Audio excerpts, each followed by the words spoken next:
Okay, here's some progress I've made over the last couple days. I have worked on making my circuit boards. This was the one I started with as just a prototype, and then after I kind of, wired it this way, I'm like, you know what? I need to make a circuit board with traces. Is just BS, even though it worked. So I got the CNC machine, learned how to use it, all the software, and I've been making a couple different boards. And by the way, these couple boards sent up here actually all do work. But I keep having little things that I miss, and I notice it after I get it together, or mostly together, before I realize the particular screw up. Like here, I missed one of the traces that connected to get the ground over to here, so I had to put this jumper on there, and that's just ugly. And I forget what on this one, but just one little stupid thing, and I'm like, I need this thing to be like perfect and good. The other thing I noticed is the capacitors. I'm like, if I just handled them rough at all, I used a really small capacitor footprint in the software. So it put these really small pads, I mean, these two right next to each other on my thumb, side by side. It looks like one, but that's actually two to the capacitors. So if you rock this much, it rips it right off the trace. So just not reliable. And that's even the case with this one right here, which is why I put, after I put it together, I added all this crap on there, just in case when I pick it up, just to give it a little extra strength. But this is a functional board right here. It's not too bad. It actually works. I actually put a logo on this one, Frankenstein HP. It looks pretty cool. So, didn't put the logo on this one. But I got my stickers on here now, with all the labels of what all the connections are. Coil, outside air temp, common 5 volts, 12 volts. Got two regulators taking 24 volts in, rectified, and this one's at 12 volts. This one at 5 volts. These boards are so cheap that it's cheaper than building these regulators myself, man, and they're actually buck, regulators. That's cool. So 24 volts is feeding each of those and putting out 5 and 12 volts DC for this, the relay pack, all that kind of stuff.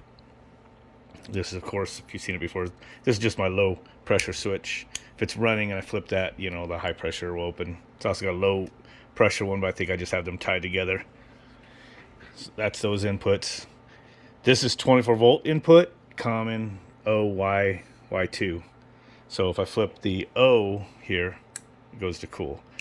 If you haven't seen the other videos, a lot of this data is just junk data for me to do my diagnosing, and as I'm developing my controller, and it will have a little more straightforward information when I actually mount this into the unit. But you can see mode cool, and it's switching to that relay board. The reversing valve, that's 230 volts, will switch to that normally open contact, and then I have the variable frequency drive, low and high, that will connect to the variable frequency drive. So when you kick a first stage on, then the first stage light for VFD low goes on.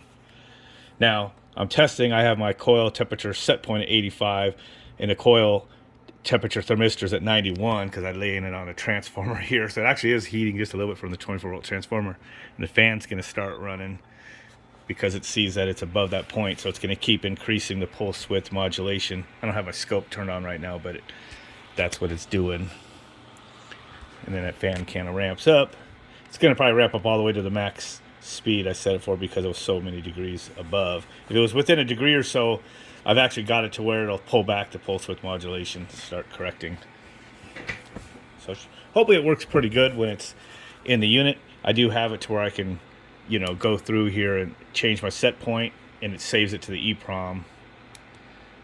And then my max fan. I'm going to find out how much demand pulse width modulation pretty much maxes out on those outdoor fans. It's got 2 of them on that 3-ton unit, and when I put full pulse width modulation, I think those fans were like a hurricane. I don't think they ever ran that fast, and the amperage was actually kind of high. It was like over 3 amps between the two, which isn't that efficient, you'd think, for a condenser fan air for a 3-ton.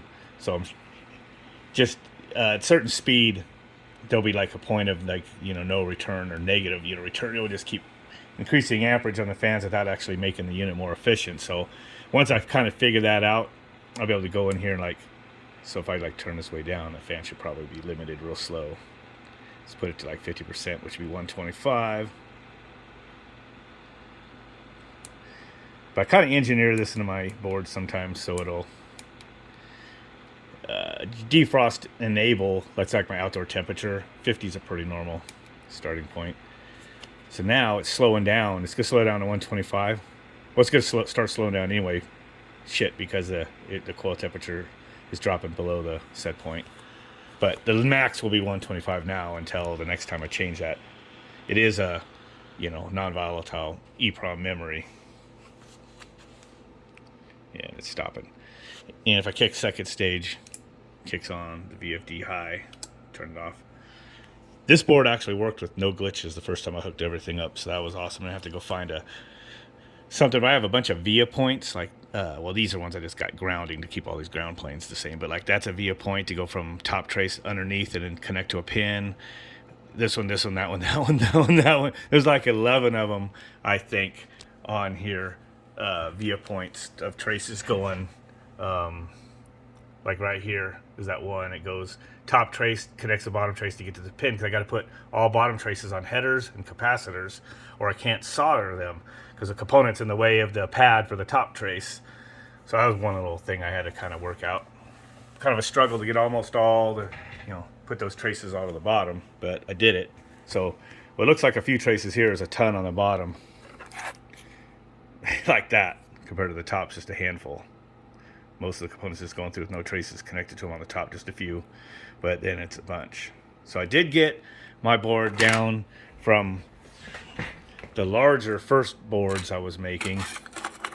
I'm like, you know what? I think I can get, now that I'm getting better at that thing, I'm like, I think I can get it. Oop, there goes a fan. Coil temperature sitting there. Got warm, it's starting to ramp up.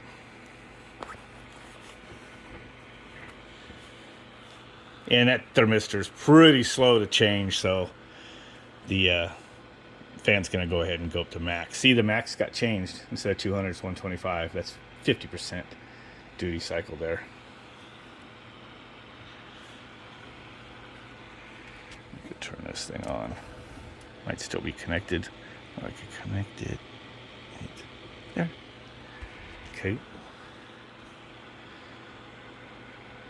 And when this is going real good, I don't know if I'm going to put some sort of coating on this or not. We don't have all the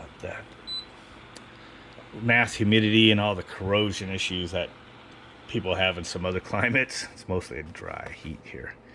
That just kicked off. Oh, you can see the pulse width modulation's dropping down really low. Now this thing's having a hard time triggering because I got the, it's reading after the current limiting resistor there. Okay, now I'm pretty much dropping to nothing. I'll wait till the next cycle. Of course, if I go to heat, turn off the cooling. Oops, I just bumped something there. It's doing, every time I turn it on and back off, it shuts down goes through a shutdown thing with the fan. Did the wrong order, which it won't be doing with the regular thermostat. Heat just goes up to the max fan setting because, that's how they work. That motor, that's not a inverter driven motor, it's just a brushless type fan. So as the pulse width modulation's at the lower range, it doesn't have enough torque to get going. So it actually gets up to about 25% duty cycle before the thing even starts to turn. So not going to quite get the, so we get this thing to lock a little better. Here we go. 50%. Do I have a, 48.86% duty cycle. So I turn it off. Should see that frequency just start. Yeah, duty cycles is dropping. There it goes. Boop. Yeah. Got it turning off pretty quick when it's going through that shutdown mode. So heat, cool. I have a kind of a rudimentary, I don't even know if it's worth showing you guys the programming for it. It's in the works. It actually all works though. The defrost thing, I kind of rationale it in my mind when I get down there. I just have it like kind of comparing the outdoor temperature to the coil temperature, and if it keeps, every time it goes through back to check it again every so many seconds or whatever, if it just keeps looking and seeing how fast if the differential is like increasing, and if it goes so much, it puts like a strike, and after like 3 or 4 strikes, it goes to a defrost, and it won't even do any of that unless it's below the defrost enable point, which is like 50 degrees. I know that's how Train uses for their demand defrost. If it doesn't work, I can easily just throw another program in there where it works like time and temperature. Football timer runs every time the compressor runs, holds the time when it stops, and then the next cycle it continues that timer when it counts down. Say in this climate we don't check that often, say 60 minutes of total accumulated compressor runtime. It'll check the thermistor, and the thermistor is like below a certain temperature, like a lot of popular clicks-on type are 30 degrees. If it sees it that cold at that point, it'll go ahead and initiate a defrost. Now, the bad thing about the clicks-on type is they're a mechanical switch that closes at 30 and opens like at 50, or opens even at 80, some of them, like actually when it goes into defrost. So if it's, once they close, even though there's no ice, it could and the unit cycles off, the unit could cycle back on like 30 minutes later, and there's no ice on the unit. And but sitting and say got up to 50 degrees outside, the thermistor isn't gonna, the clicks-on type thermostat switch will not actually be warm enough on its own to like open again, on most winter days, and so they wind up going into defrosts when they absolutely don't need it, and they don't stay in very long because there isn't the load of the ice on the coil, so it might only be like 3 minutes or something, but it's still like 3 minutes that your unit is essentially running in air conditioning mode, right in the middle of the winter. So that's why demand defrost is supposed to be a little better. But I was talking to, actually met the programmer of one of the top brands. We were just talking kind of stuff. I was asking him something about that. Some of the stuff he said was secrets, and he didn't want to give me too much details. But when we mentioned demand defrost, and I mentioned that this brand was still using like time and temperature, he said, the demand defrost is not the most reliable either. A lot of people have issues with it, and I guess that makes sense depending on variable climates, variable humidity. Like like here in Arizona, it's gonna be a lot different than a real damp area and stuff like that. It's kind of hard to like get that right for every single scenario. So most people just use the time and temperature, but a couple brands do use demand. And my idea was demand defrost, since I'm using thermistors, outdoor temperature and coil temperature. So also using the coil temperature, as you saw, to which if I kick the cooling on, the fan's gonna have to run because the coil is now 88 when the set point's 85, and it's gonna kick on my fan. And that fan's just rudimentary thing just to simulate the fan that's in this particular unit that I'm putting this into. It actually has an inverter driven dual outdoor fans. So that's why I'm using pulse width modulation. I've already fed pulse width modulation into it and controlled the fans at will.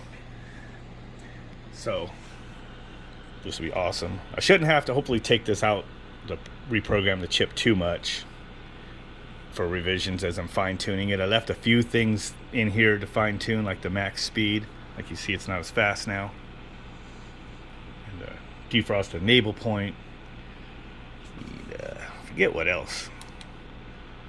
Coil temperatures, so it for the cooling, max fan, and I adjust defrost. I think that's it. And then pretty cool. So I think that's pretty much it. I think what my next idea is going to be, because I really don't want to install this stuff discreetly. I think I might just take a piece of plexiglass maybe, or something pretty easy that I can actually just throw up on there. I'm thinking of getting a little square piece of, I have plexiglass here somewhere that I brought home. I gotta find it, but I think I'm gonna mill it, and I'm gonna program in so all these holes for standoffs line up. So I'm gonna put this, and then maybe even screw this onto it. Oh, I just hit temperature. And then these two regulators gonna have little standoffs. I have all these insulated ones in a kit up there too. It's pretty cool. So I'm gonna get them all there. They're nice and neat on one board, and drill 4 mounting holes or whatever with standoffs on that. Or it won't need standoffs on that because this will be above the plexiglass. And I'm just gonna screw the plexiglass into these units as one piece. And I think that will work pretty good. Unless, hindsight, there's something weird about putting electronics over plexiglass and static or a bunch of weird stuff. I don't think it'll be any different than mounting it right next to plastic. So should be good. And I did factor this board. Thought I put a ring in there. I already soldered a jumper through there, but I think the idea is, that's what I was going to do. I'm probably going to take and put a ground wire from right here. And all these planes are grounded together with these vias going through, top and bottom layers. I'm going to put like a ground wire going to the ground of the chassis. So this potential is ground to keep the interference down. It's holding pretty steady, for what it's doing compared to most stuff I've done. So bottom of the board, not too bad. I screwed up one little thing and had to fix it earlier, which sucked on the bottom, I think, on a trace. But I was like, dang. And that's what sucks about some of these boards. You get them all the way almost together and then find a screw up or something I missed. And the one thing about these cheap boards, I do notice they're not very forgiving for like pushing out these big, hefty, like heavier pins. Like if I solder this or not careful and I push it back through, ooh, look like that. Oh, that's just the plastic that moved. It will like rip the trace right off the board. These are pretty cheap boards from Amazon. Getting 10 of them for like $13. So that, I'm getting and you can see I've gone through like 2 packs of them, and that's all I've left. Look at this when I got to the bottom of the pack. I've heard that some of them had some stuff you had to sand off. Most of them have been pretty good. The last couple ones I've used, I haven't had to clean before I used them. And then here's a pack of single-sided ones right here. And then I have the one I cut up, but I want to get good at using these. I want to somehow make a jig to where I'm probably, what I might do is I might, standardize the hole placement. Like here was 3mm in and 3mm up or whatever. But then like over on this, and that's how that one is, but then on this one it's like 10mm in and 3 up and then so many millimeters over. The boards are not completely uniform, or maybe it just doesn't come out that way. Probably because I'm setting the board or 5mm, I don't know, whatever I'm doing in the layout. But if I kind of come up with a pretty standard way that I'm laying it out, I figure. There's so many software. You have this software, which I load into this software, which I do make all the G code, which I load in that software to go run that. And I'm getting pretty good at them all. But I've been actually spending a lot of hours on it for the last 2 weeks, whatever it's been. But yeah, so I think I put that on 0 and 5mm up because it's just to make the room. It's a 70 by 100mm board. Oh, and I put the board up 5 from the 0 axis, so I had a spot for the hole here, and here, because I made this height 10mm less than what dimensions are there, and then that way it gives me it makes the boundaries of my circuitry. That's what it is on here.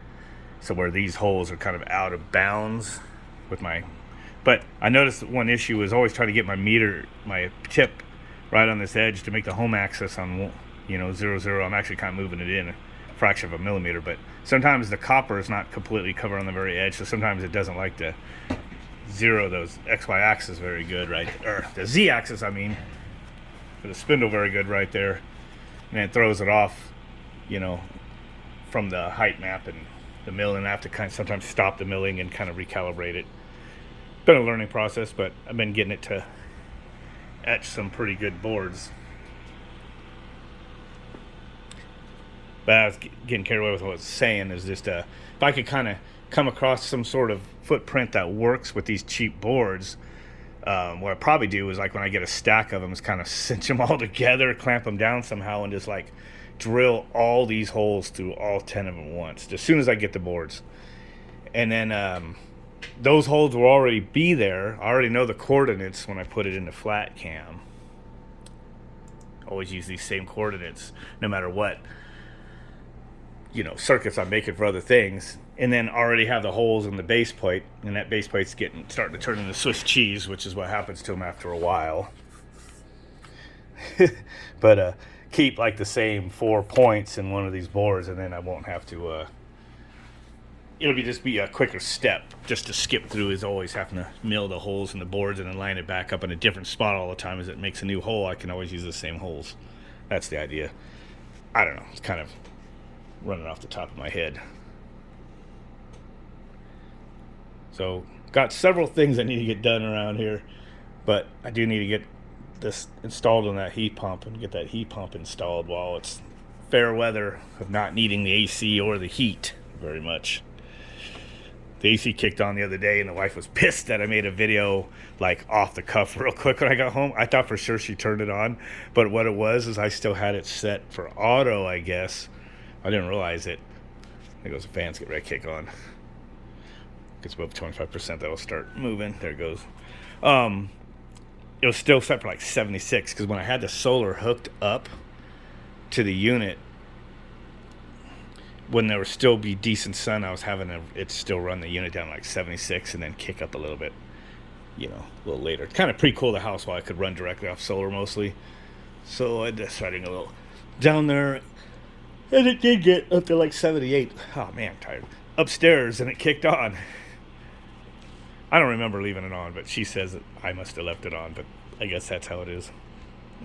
It's still just blame her because they usually meddle.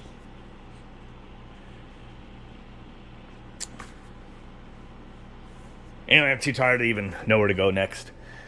I'm just glad this board works. I'm probably going to etch one more board, though, because this one's got the thick pads, just a little more reliable. Have a spare. Get this one installed. Don't forget to like and subscribe and all that stuff.